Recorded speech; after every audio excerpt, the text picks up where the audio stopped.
Halo semuanya, selamat pagi. Hari ini tanggal 29 Januari 2025 bertepatan dengan tahun baru Imlek.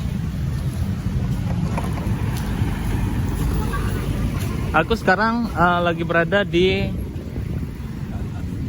Penayung, Kota Banda Aceh, tepatnya di depan Vihara Dharma Bekti. Jadi di sini ada pertunjukan barongsai. Jadi ini adalah